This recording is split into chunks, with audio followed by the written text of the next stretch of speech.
Welcome to the King's Podcast, the ultimate guide of film and television. Okay, this is my last episode. So that was not my last episode, but this is gonna be my last one. I'm disgusted with myself.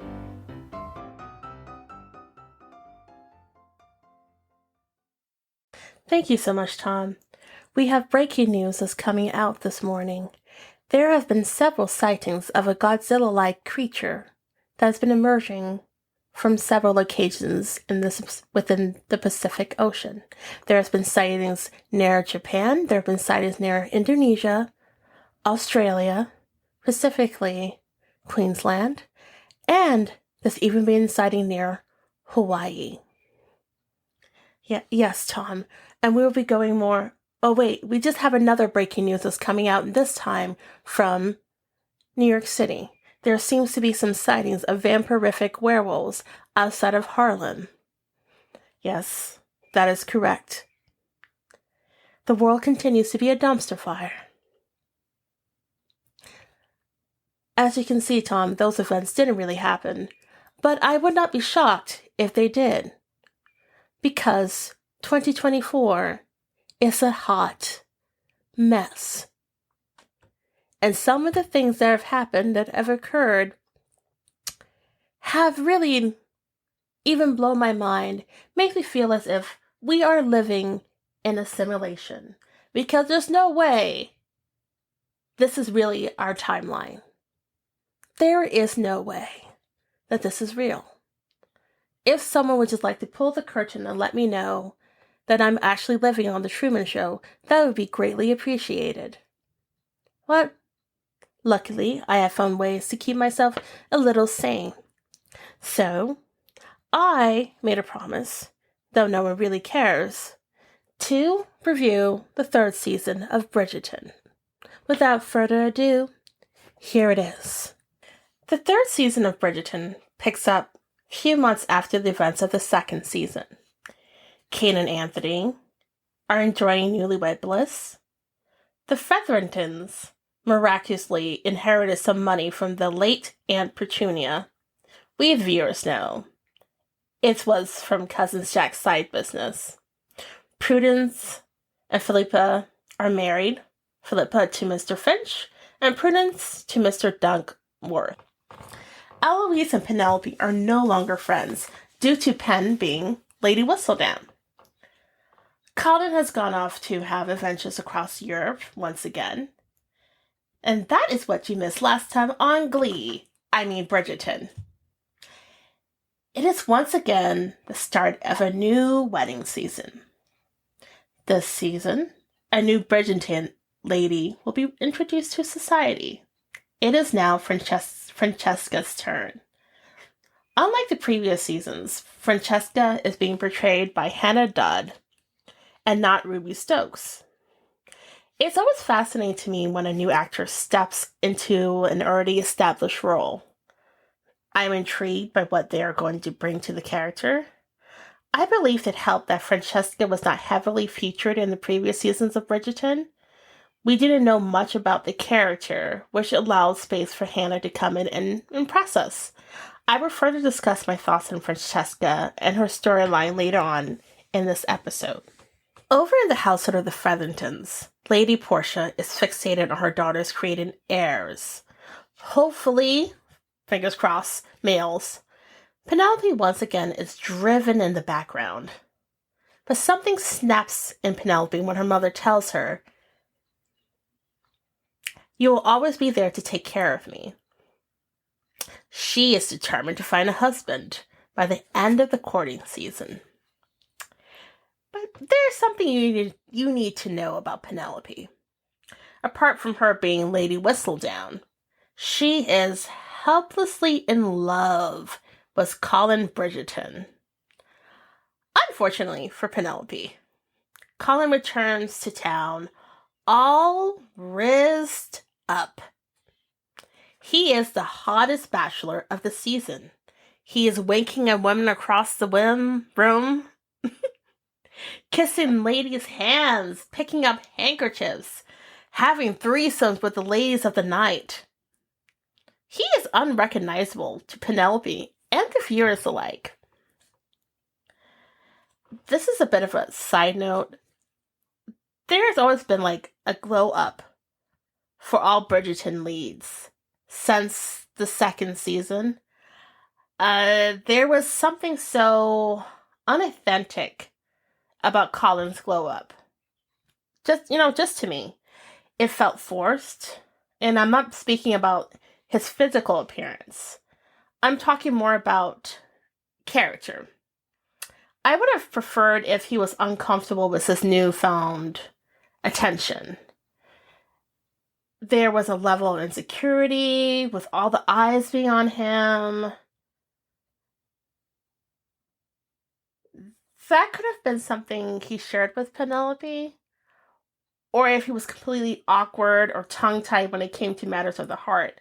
It always felt like he had all the right words, but everything felt rehearsed, and the words he was saying were not his own. I don't think it's an issue with the writing or the acting. I wanted him to be more of a Mr. Darcy type and not a Daniel Cleaver.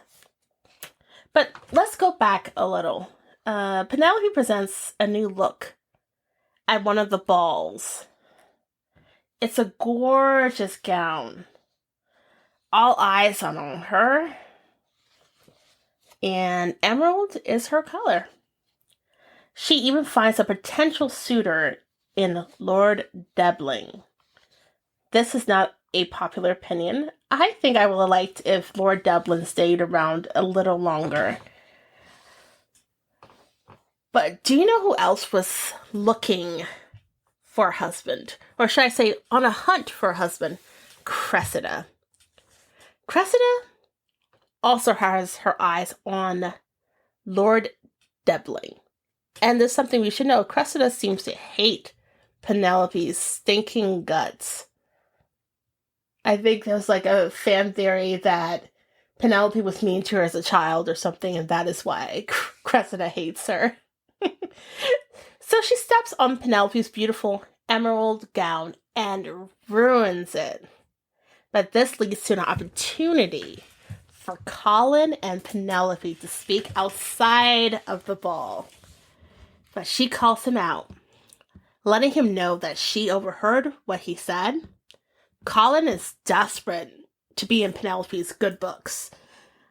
So he offers to give her suiting advice. So a very Cyrano storyline plays out. All of Pollen fans held their breaths. So Pollen is the ship name for Penelope and Colin. So Pen, like the P, the C, like Pollen. Okay.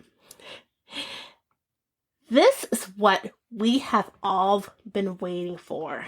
The slow burn, the yearning. Colin realizing he's desperately in love with Penelope. You know, when he comes close to losing her, that is. The friends to lovers. Love declarations. The first kiss.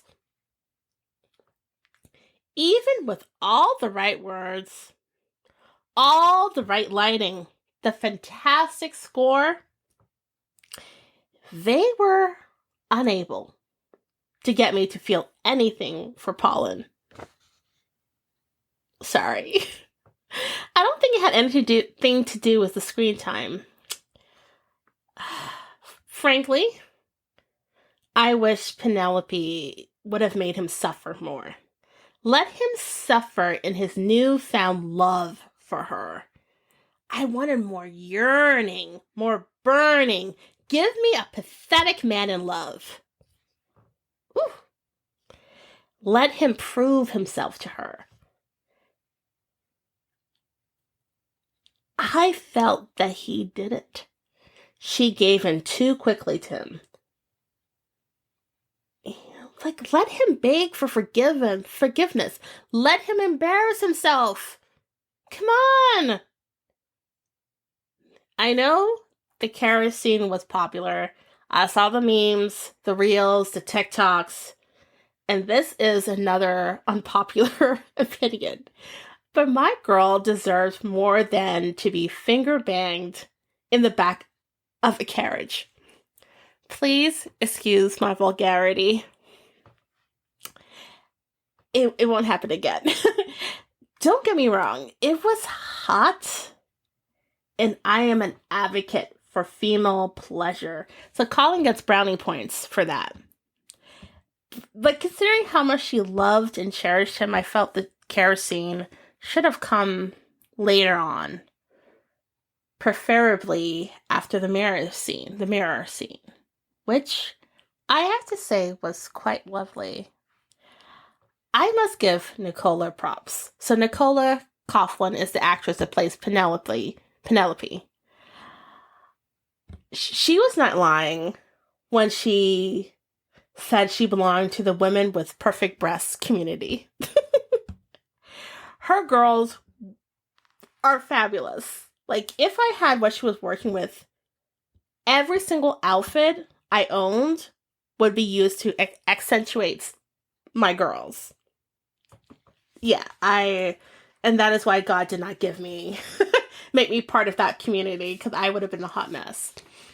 Okay, so I know a lot of pollen fans were dissatisfied with the amount of pollen scenes they got.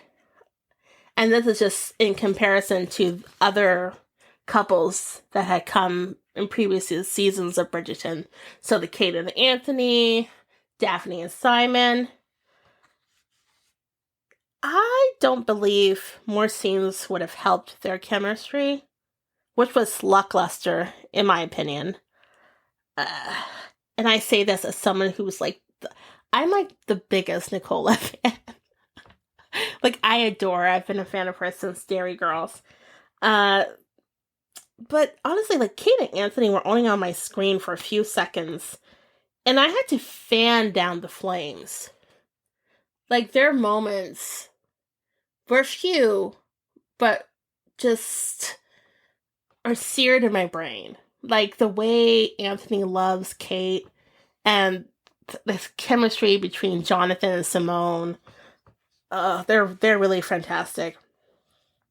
But, this is just my belief, about the chemistry. But this is like I'm going to change a bit. But this is my belief as to the reasoning for not as many pollen scenes was because Penelope was the focus of the season, not the pairing, which is different from the previous 2 seasons. And so she had 3 love stories going on. So they had to delve into those relationships. So Penelope's relationship with Colin, her relationship with her family, her relationship with Eloise, and her relationship with herself.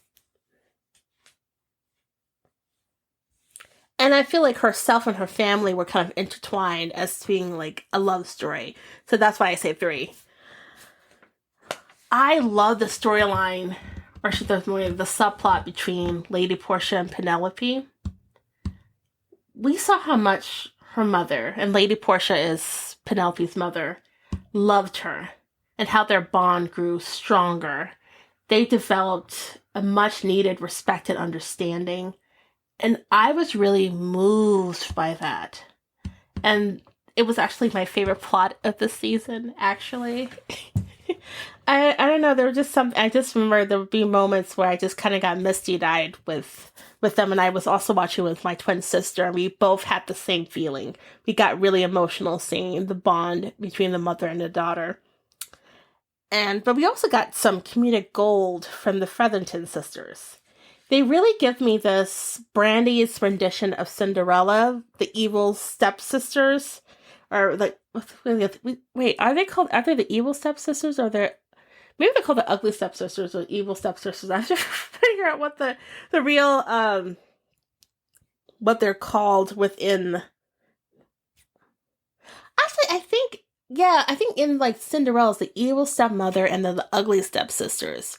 in like Cinderella. I think that's what it's called. But this is I'm not saying the ladies are beautiful. I'm just talking about in terms of in the Brandy Cinderella, they were just kind of comedic and just like all over the top. And that's kind of how so there's more of a hilariousness to them as opposed to them being so sinister and cruel. Just particularly Philippa. Philippa had some great lines. Release the bugs. Insert where. Like, I had a real giggle about that. But can we talk about how delightful Philippa and Albin? I am trying to say his name. I'm going to just call him Mr. French because I don't think I'm saying his name right. I thought, Lady Featherington was so lucky that all her girls married men that adored them. Absolutely adored them. And so the show ended with not only Penelope and Colin wed, and Penelope revealed herself to be Lady Whistledown.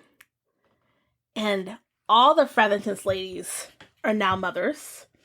There was whole, interesting enough, Prudence and Philippa were trying so hard to have men, but they ended up having girls. And Penelope ended up being the one that gave birth to a son. So I found that to be interesting. But interestingly, since Lady Whistledown is no longer a secret, Penelope will be writing her column as herself. So I'm interested in who will be doing the voiceover come the next season. Will it be Nicola? Or will Julie Andrews grace us once more? Because I would be really sad if we no longer have Julie Andrews doing voiceover as, Lady Whistledown. But I guess, I don't know, because it ended with, like, Penelope doing the voiceover and no longer Lady Whistledown. So I don't know how it's going to be for the future seasons. But that will be an interesting thing to look into. I was really happy that Eloise and Penelope were able to make up this season. And even though I did like the friendship, and I did like the friendship Eloise formed with Cressida. At first, I was wondering if it was going to be like a sapphic love story between them. But interesting enough, I feel as if, from at least what I'm just seeing with her relationship with Cressida and Penelope, sometimes Eloise is not the best friend in the world. We all know that she can be a bit judgmental at times. And she doesn't seem like when they're really in the time of need, she's like nowhere to be found. I felt like she let down Cressida a few times. So she wasn't like the best friend in the world. So I found that to be... Yeah, I really felt for Cressida this season. And I like that we got to see more layers of Cressida. The pressure she had at home to find a husband. The desperation to change her fate. I mean, she really did try, but she was like all alone, and that was a bit of a tragedy for Cressida. I don't know if Cressida will return. I feel as she might, because I feel there's still more to explore with Cressida. And so a lot of the themes of this season was sort of about being a woman during this time and how you had to have power, trying to find power and find your voice during this time. And the women were trying their best to find their own agency. But speaking of a sapphic love story, may I present to you Francesca Bridgerton. I told you I would get back to her. So Francesca gets introduced to society. Just like her older sister before, she catches the eye of the queen. And she's basically labeled sort of like the diamond, the season's diamond. But the queen wants to set up with Lord Samadani. Lord Samadani. But Daphne meets someone else. A Lord Sterling, the Earl of Kilmartin. Daphne and John are quite like-minded. They prefer the quiet, get overwhelmed with crowds. During my editing process, I noticed that I kept on referring to Francesca as being Daphne. So please just ignore that part. I was speaking about Francesca, not Daphne. Okay. Now that that's settled, let's get back to the review. There were some viewers that felt they were autistic coded characters. I can see why they drew that conclusion. I don't know if they were written that way by the writers, so I can't really speak on it. But I am happy that some people really resonated with them. But they seem to bring out the best in one another. So it's like when you finally meet a member of your soul tribe. That's what it felt like was going on with Francesca and John. They were so lovely to watch. I often found myself smiling whenever they were on screen together. Their love felt like safety and comfort. It felt cozy. It wasn't the all-consuming love.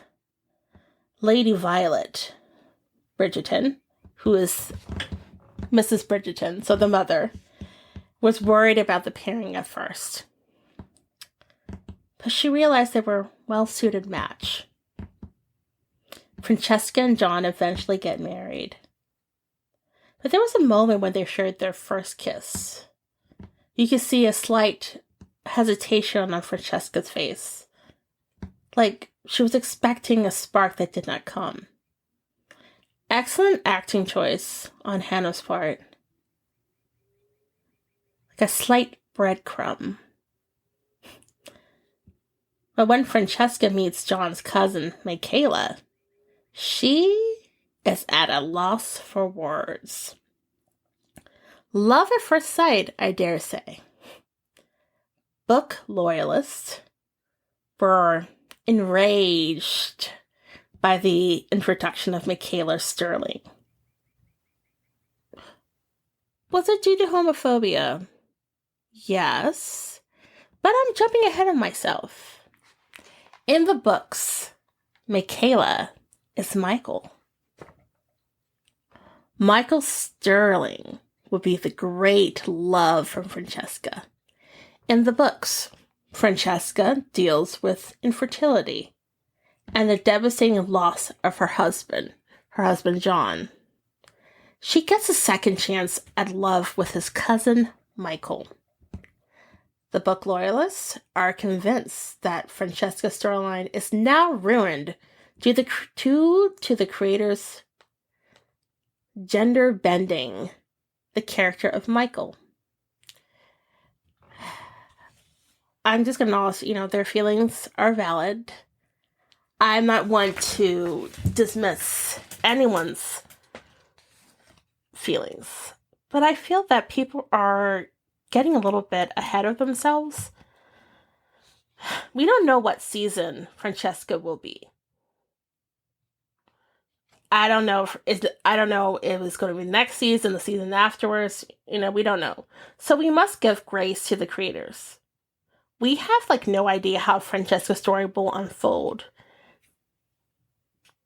Having Francesca's love interest be Michaela as opposed to Michael does not cheapen the story. C'est tout. Francesca can still struggle with infertility. Having her fall in love with Michaela doesn't make her feelings for John to be any less real. And frankly, I have found the whole conversation to be quite homophobic.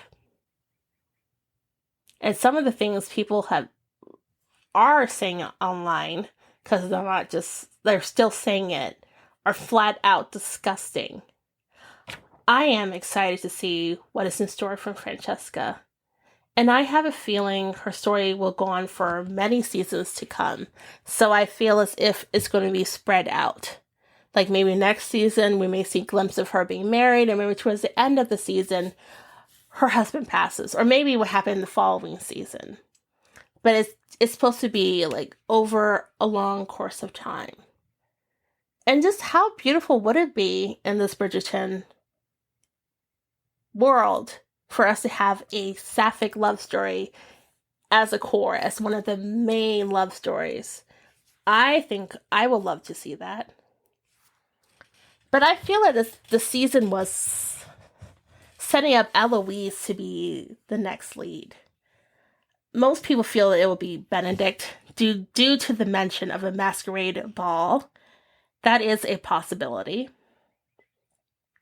But I feel there was too many mentions about love to Eloise. Benedict defining what love means to her, implying that she was so lucky that she has never been in love. Now her going off to Scotland to be with Francesca, to live life.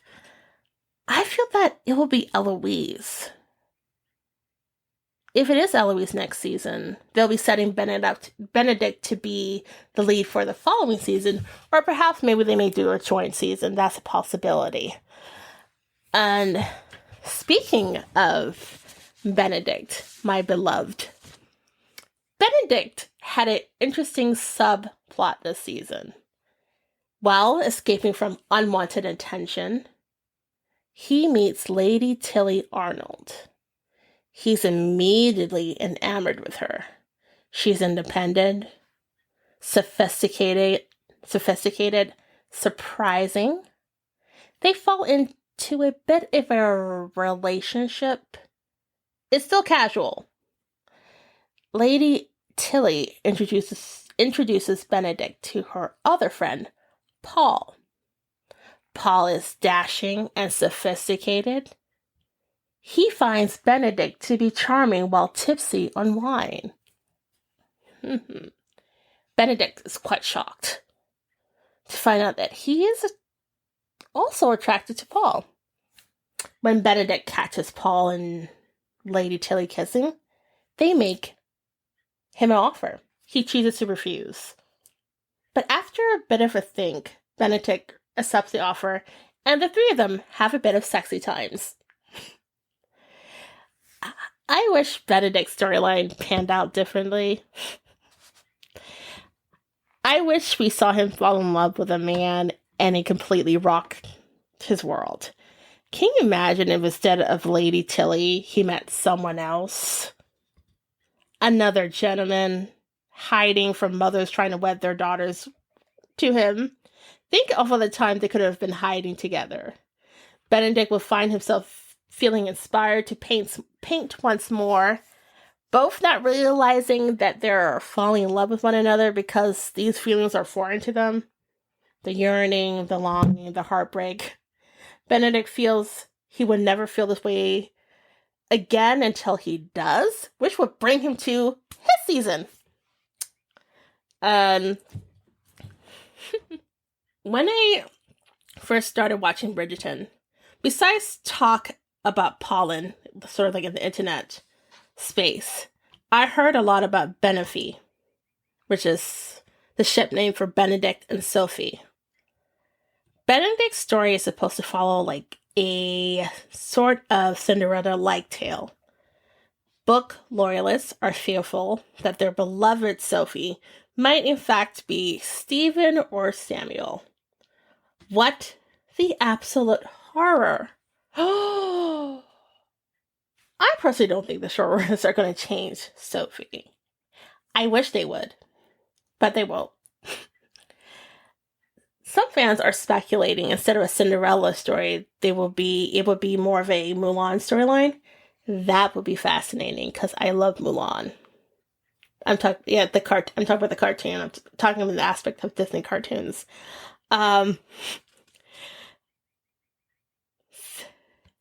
I'm not too sure where they're going to go with Benedict's storyline. It will be fascinating to see. I'm not too entirely sure if Benedict's storyline or story will be the lead of the next season. He could be. The actor Luke he is gorgeous, and the character Benedict, I think, out of all the Bridgerton men, is my favorite. He is. So I'm excited to see him be the lead, and for him to be his love declarations, I think, will probably kill me. Will probably kill me, but I don't know who is going to hold his heart. I'm excited to see the announcement. Either way, I'm excited to see where it goes. But speaking of another storyline, Lady Violet might be getting a love interest herself, and Lady Danbury's brother Marcus. I would love to see it. I approve. We just have to hold Anthony back. I doubt he'll be happy to see anyone romancing his mother. Other things I really enjoyed. I always love seeing Lady Danbury and Queen Charlotte on my screens. Those phenomenal women. I could just watch them all day, all the time. But the show is called Bridgerton. Not Lady Charlotte or Lady Danbury. I mean, not Queen Charlotte or Lady Danbury. But I'm saddened that I didn't enjoy the third season of Bridgerton. I actually blame Queen Charlotte for being so stinking good. I'm talking about the series, the Netflix series. Queen Charlotte and King George, that chemistry. Even Brimsley and Reynolds. Shoot. I felt this season of Bridgerton was a basket of several ideas, and none of them were executed well. If they had kept this simpler, it could have worked. It was a lackluster season. Even so, I still will be back. So that is it. That was the review on Bridgerton. And I must go and to do other things and look into other ideas and greatness. But I have actually been watching some other things and enjoying some stuff as well while during the time of Bridgerton. I actually just finished a great series on Netflix called Supercell. Please, everybody, check it out. There's also We Are Lady Parts. That's a Peacock original series. I think on Channel 4 is also the British equivalent. Two fantastic shows. I love them. So those are the ones. And I just finished the final season of Sweet Tooth. Oh my gosh. I was a mess. I was a mess by the time the show ended. But yeah. So thank you so much for listening to this episode. My thoughts on Bridgerton. And actually, I'm going to have one more episode this season before I go on a little bit of a break. Before I come back for a fourth season. Or if I come back for a fourth season, I may come back for a fourth season. I feel like I'm feeling more inspired these days. So I might be coming back. And so there's going to be one more episode. And that will be the wrap. And that episode will be just talking about the state of the box office. Good night. Thank you so much for listening to me. I hope you enjoy the rest of your day, and I hope that my little podcast made you a little bit happy. If you have enjoyed this episode, make sure that you like and subscribe. And if you really love it, go ahead and share it with anyone you think may enjoy it as well. And I've got to go because the wrap-up music is coming out right now, and I didn't really have time to thank all the people I had to thank, but gotta go. God bless.